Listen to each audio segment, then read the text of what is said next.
tahun ini Mekah dan Madinah tiba-tiba ditumbuhi dengan pokok-pokok.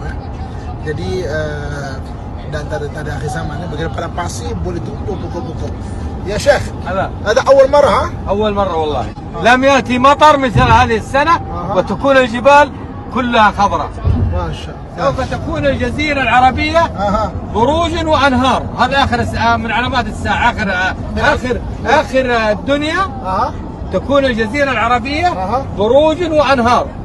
الله أعلم عاد من بعد كذا. Mengikut Syekh kita ini pertama kali dalam hidup dia sama 55 tahun tempat ini ataupun Mekah Madinah ni ditumbuhi pokok-pokok.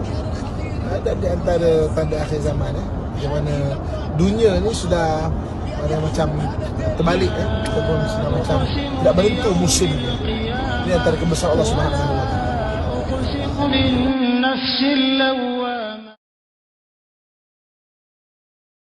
Akhir-akhir zaman ini ada satu amalan yang saya nak bagi kat tuan-tuan. Bila tanah pasir yang tandus itu telah mula ditumbuhi rumput, maknanya dah nak dekat zaman yang paling ditakuti oleh Rasulullah sallallahu alaihi wasallam dan ashab Rasul. Mudah-mudahan iman kita makin kuat dengan Allah. Tuan-tuan tak akan perasan bila tuan-tuan panggil Allah Subhanahu wa taala, dan ketika itu Allah menjawab panggilan tuan-tuan. Tuan-tuan akan rasa satu perasaan yang sangat dekat dengan Allah.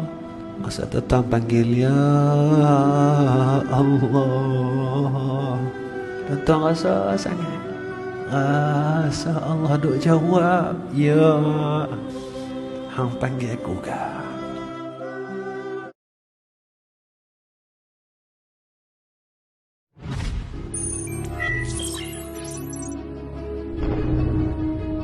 Hijaunya wilayah Saudi yang kering merupakan pertanda akhir zaman.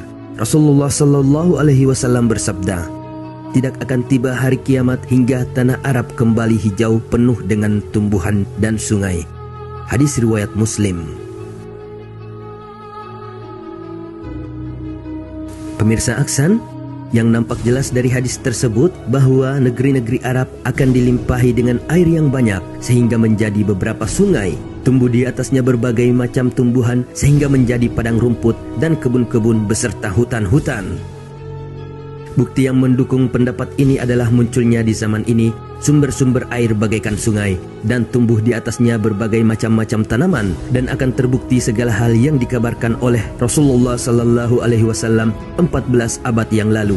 Pada April 2018, sejumlah daerah di Arab terus diguyur hujan hingga sebagiannya ditumbuhi tanaman hijau yang cukup subur. Salah satunya di Lembah Tayeh.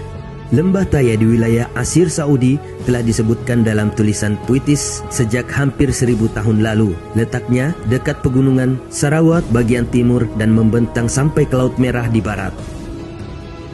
Sebagian ulama mengartikan yaitu subur lagi makmur kembali dengan padang-padang rumput dan sungai-sungai. Bahkan telah dibuktikan secara ilmu geografi bahwa tanah Arab tandus menjadi subur. Sekarang kita telah memulai menyaksikan kebenaran sabda junjungan kita.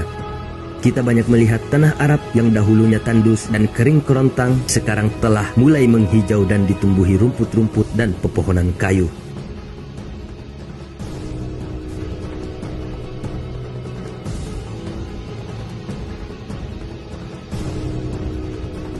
Contohnya pada masa sekarang, Padang Arafah yang ada di Mekah Al-Mukarramah yang dahulunya hanya dikenal sebagai padang pasir yang tandus dan tidak ada pepohonan-pepohonan, sekarang kini Padang Arafah sebagiannya dikelilingi pohon-pohonan sehingga kelihatan menghijau dan kita dapat berteduh di bawah naungan pohon itu.